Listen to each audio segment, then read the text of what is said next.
Hello, everyone. This is Animezingly Baka, the amazingly stupid podcast all about anime and movies and TV shows and manga and comics and books and music and so much more. Sans video games, of course, because we have the Pixelated Sausage Show and it's at the backlog and second runs and the streams and every possible thing as my face gets all funky and itchy for that kind of garbage. I'm, of course, your host, Mark Kuznez. Hi.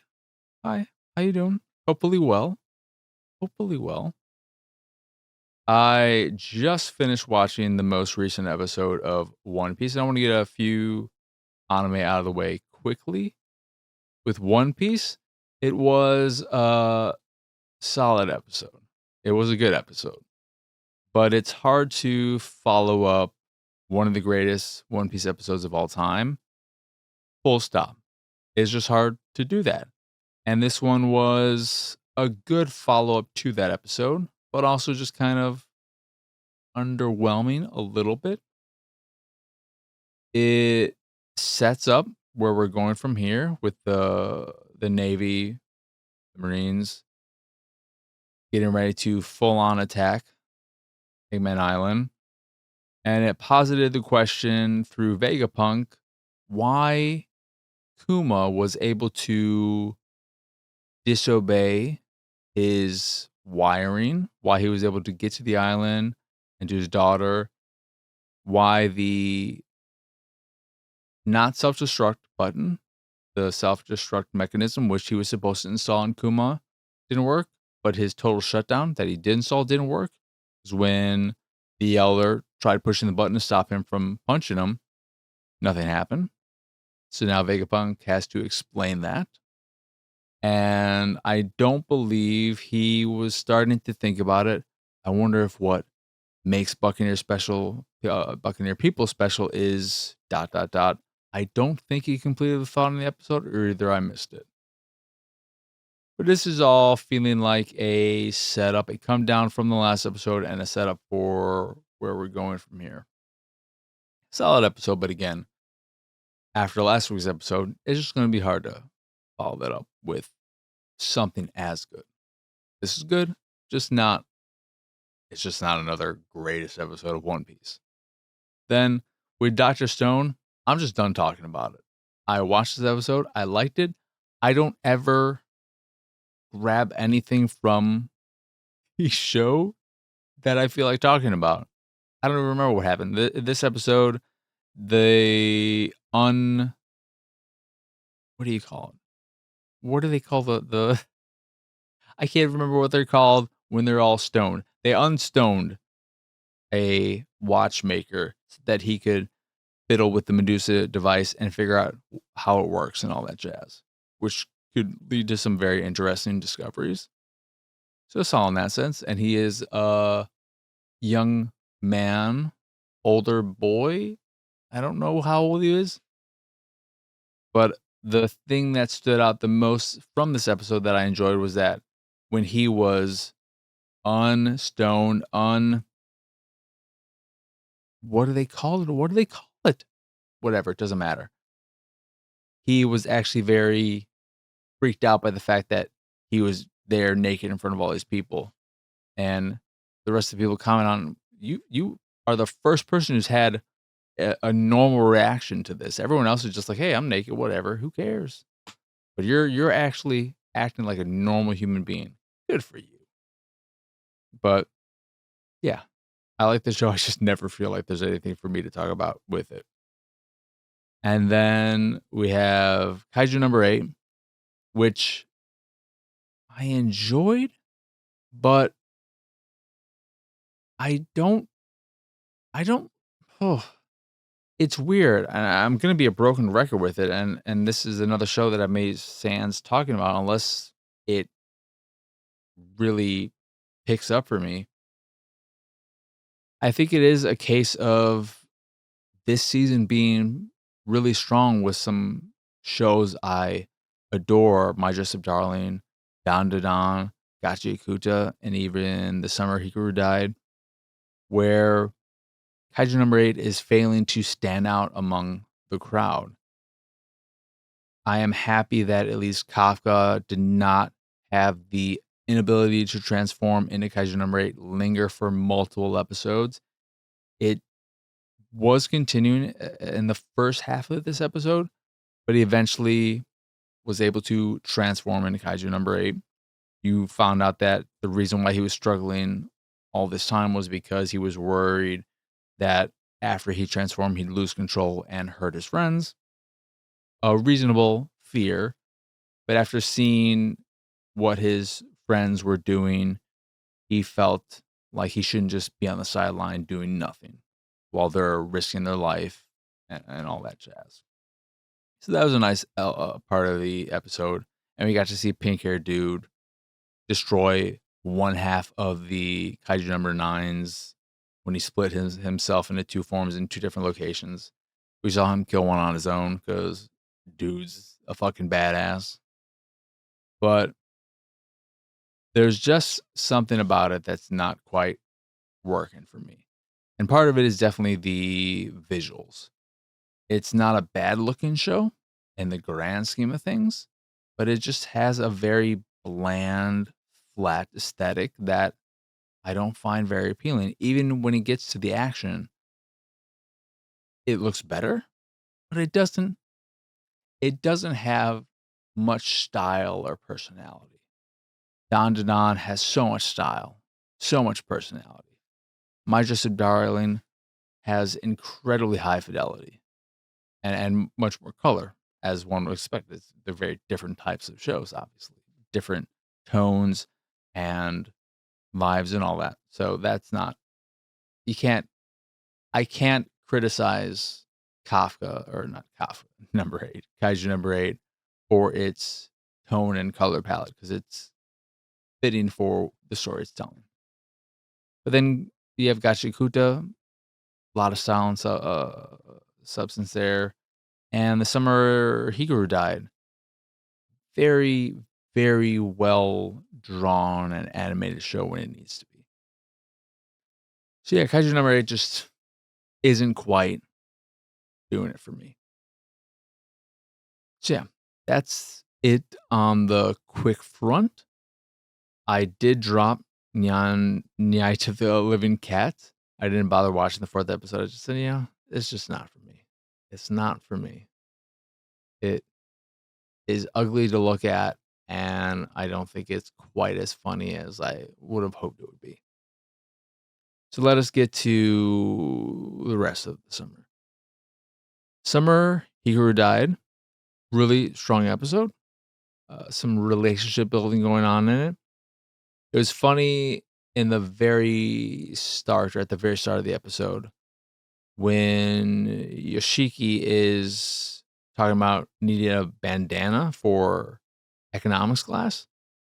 When I first read the subtitles, I read bandana as banana, and I had to rewind it to see exactly what he said.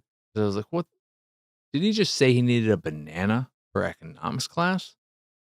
I can't wait to see economics class. I hope they show us economics class because how are they going to use a banana? And why does everyone have to bring a banana? Are they going to eat the banana? Like, oh, okay, so let's take economics. Let's take this now, split it in half. This half is this money, this half, whatever. We're all going to eat bananas and we're going to be happy. But that wasn't the case. He needed a bandana for economic. I don't know if what we saw was economics class because everyone was just wearing like bananas in their hair. And I was like, that's what whatever. Didn't matter. But this episode revolves around a lot around a wig yokai that first shows up when Yoshiki's sister is in the bath. And she gets freaked out and scared by this. He starts telling this story to his friends at school, to Hikaru and this other guy. And this obviously gets Hikaru the thought to come by and get rid of it.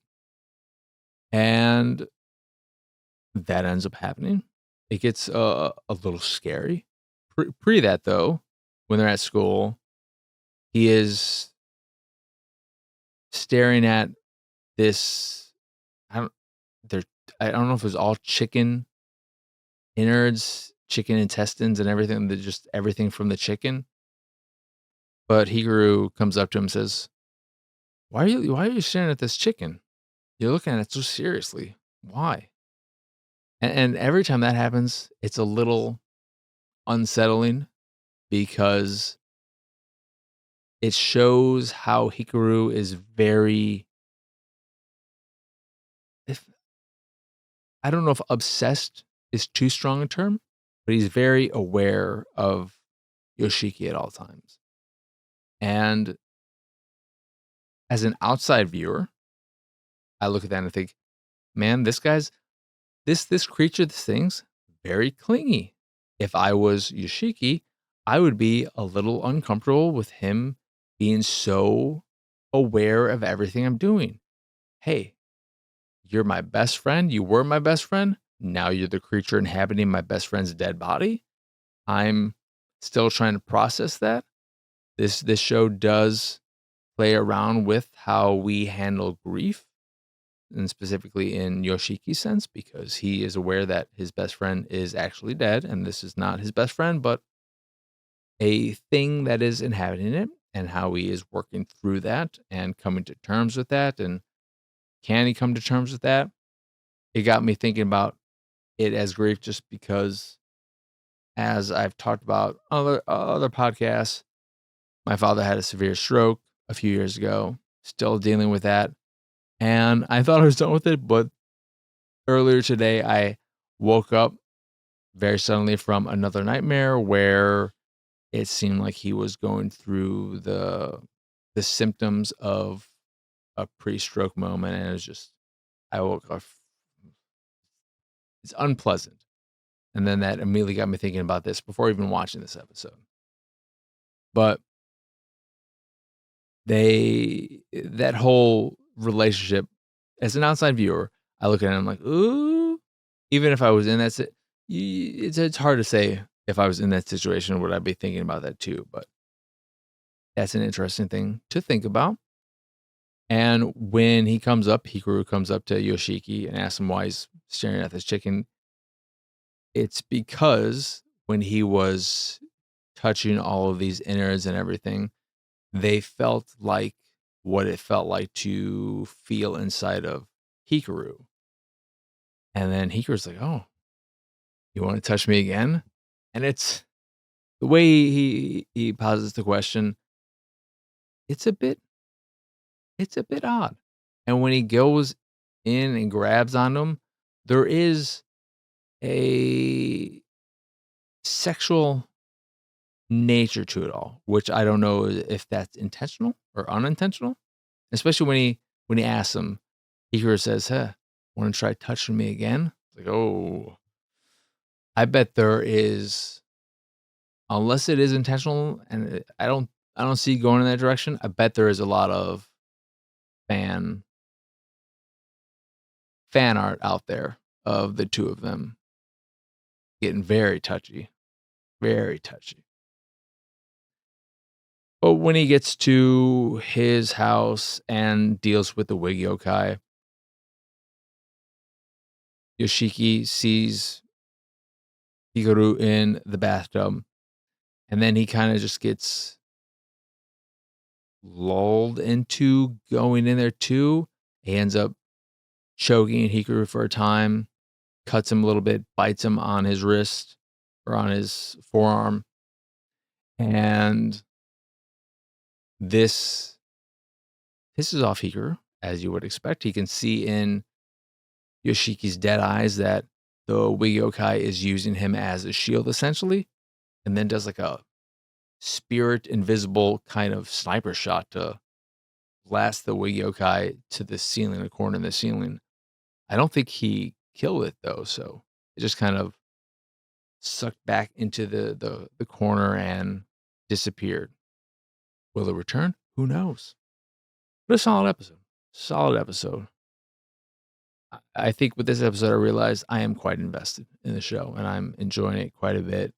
Among all the things, it's my number 4, but 1 through 3 are absolutely fantastic.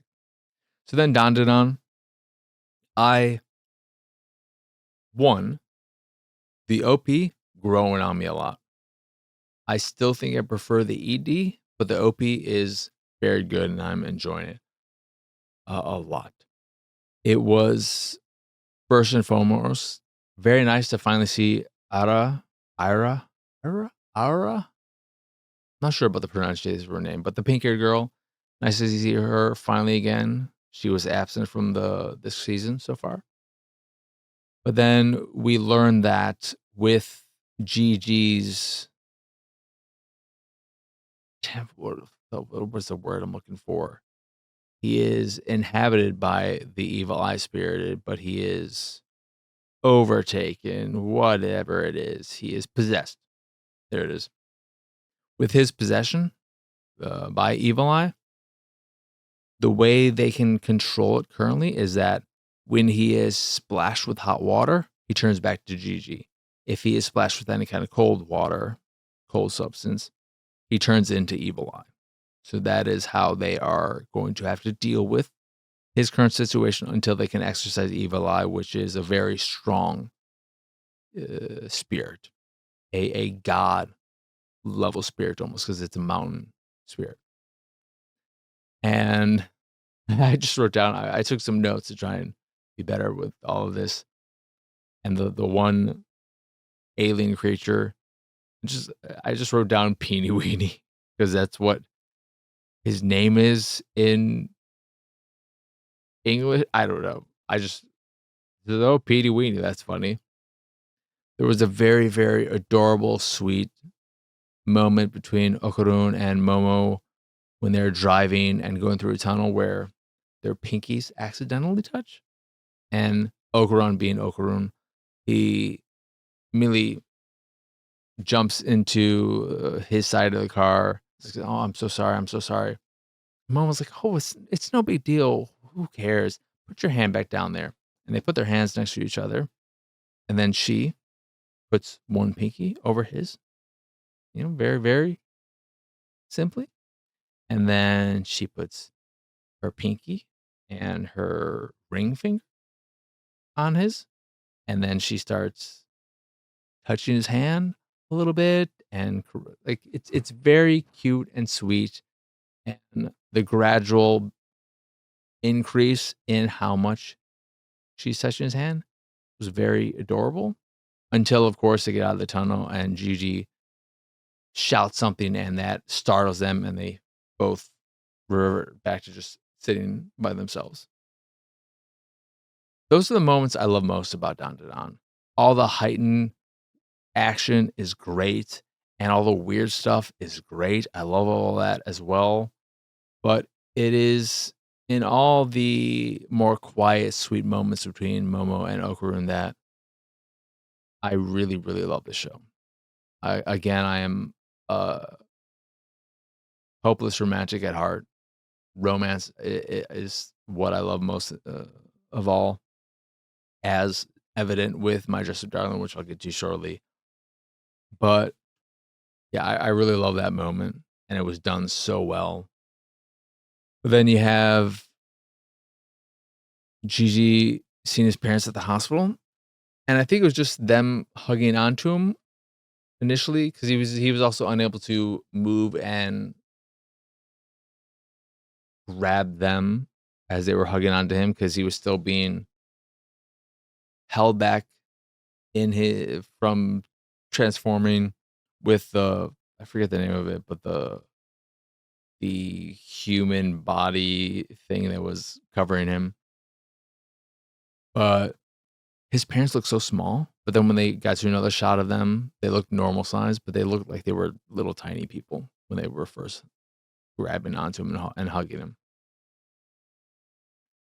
We learned that the old lady who was part of that whole family that was feeding the giant worm and everything, she is actually a subterranean. And where that'll go, who knows? And you have Momo asking Ara and Okurun to sleep over in order to help keep Gigi from transforming to keep Evil Eye in check.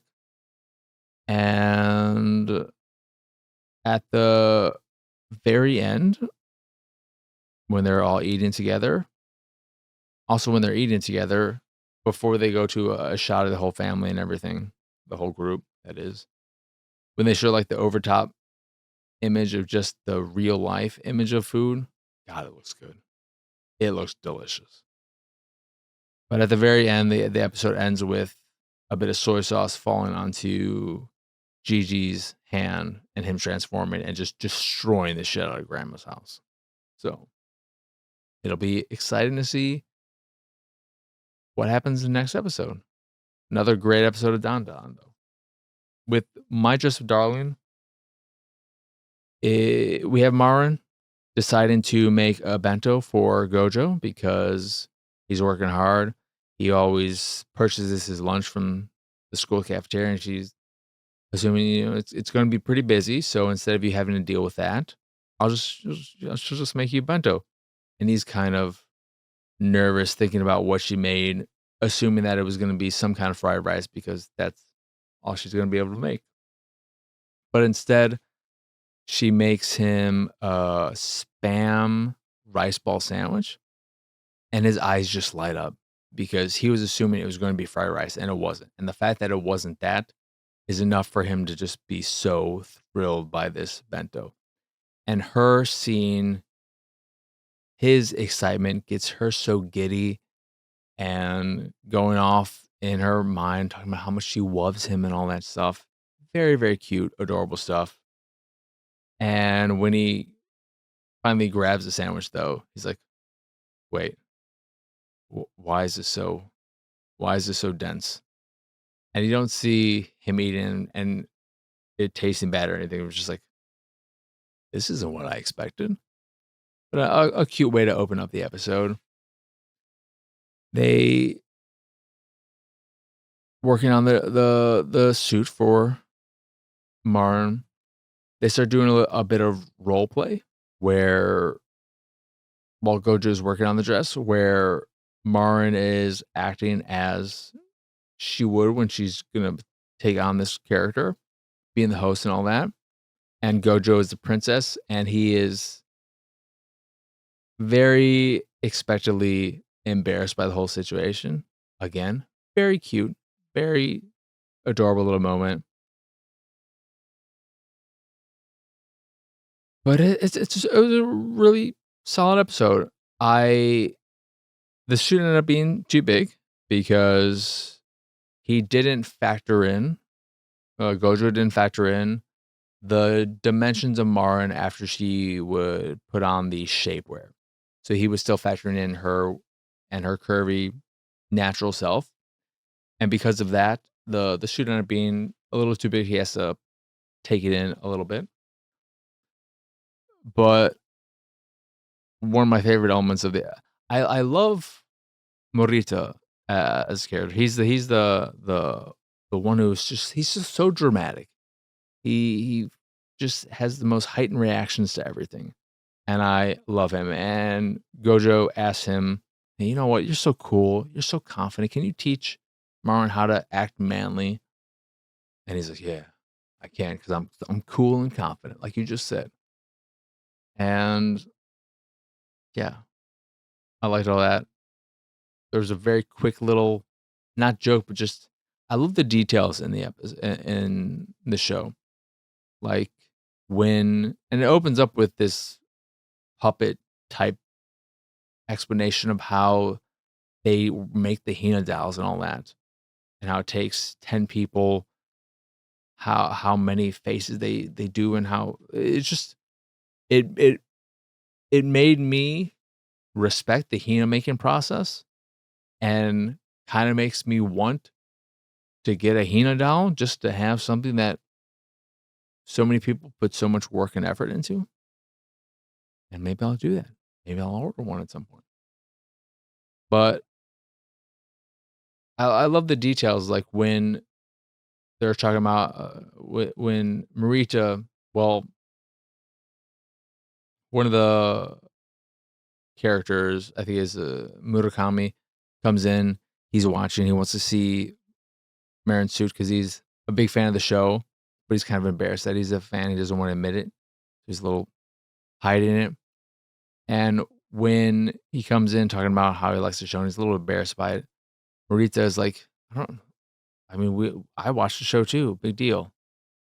And his friend is like, well, it's not like you are choosing to watch it. And then in the background, just a quick few seconds, it shows this Marita family hierarchy of the remote control, essentially. And I think it had his grandmother at the top, and then his mother, and then his sisters, and then maybe the dog or something, and then him and his father or something like that. But just that quick, those little details, those little touches are one of the things that makes My Dress Up Darling just so great. It thinks about everything, and I love it. I love it so much. And then with Gachikuta, this is very much so a world building and training episode. So we learn a bit more about the cleaners, the receptionists. Sameu, her vital instrument is her glasses, and they allow her to see what people are really made of. And she can sense that, Rudo is quite special, but needs some work. I continue to just fucking love the OP for Gachikuta as well. It is so good. I love it more than anything. It's easily my favorite OP of the season. Absolutely fantastic. But we learned that there are about 100 cleaners in total. And this includes the givers, who are the people who are capable of, who have vital instruments and are able to use them. And then the other people who help them out. Only the givers with vital instruments are able to kill the trash beasts. And the trash beasts are the like creatures that attack and are who live in the polluted areas, which are where all the garbage is and everything. Where, for instance, Rudo landed when he first fell into the ground area. And in the no man's lands parts of the polluted areas, where the especially dangerous parts, if you're not wearing a gas mask, you can die within 15 minutes from the toxicity of the air in those especially polluted areas. We finally got to learn more about Rio, who is the girl who was introduced at the very end of the last episode. Her vital instrument is a pair of scissors, which she primarily uses with her feet. And one of the things this episode did is just show the capability of the givers, because I think it would be easy to make. It doesn't seem like, while Rudo has the unique ability to turn anything, an inanimate object, into a vital instrument, it doesn't seem like he's going to be so OP that the other givers need him or they're all screwed. I'm sure it might lead to that, or he'll do something that he'll show his worth for sure. But I am happy that the givers, in what we've seen so far, all seem very, very, very capable. And I like that. 'Cause I don't want, as much as I enjoy solo leveling, I don't want a solo leveling here where Rudo ends up being so incredibly strong because he can turn anything into a vital instrument that everyone else seems kind of worthless. So I'm glad about that with Gachikuta. And then, yeah, the big reveal in this episode was that the giant trash beast that Rio defeated, she couldn't destroy it the way she usually does, by just splitting it in half, because usually that is enough to kill the large beast. This one required her to attack a specific weak spot. And after destroying that trash beast, she finds that in that weak spot was a vital instrument. So what was powering that trash beast and making it a new form that they've never seen before and stronger than The ones they fought before was because it was being powered by a vital instrument, which is interesting. How that came to be, who knows? We'll hopefully find out over time. Yeah, I'm still just loving this show. It's really, really, really good. Yeah, and that's it for the anime. Other than that, doing what I do, watching my movies and all that jazz, making my way through my video game rankings and all of that. The one thing I wanna mention for Jedi, I told them about it though, and I wanted to rewatch it to see.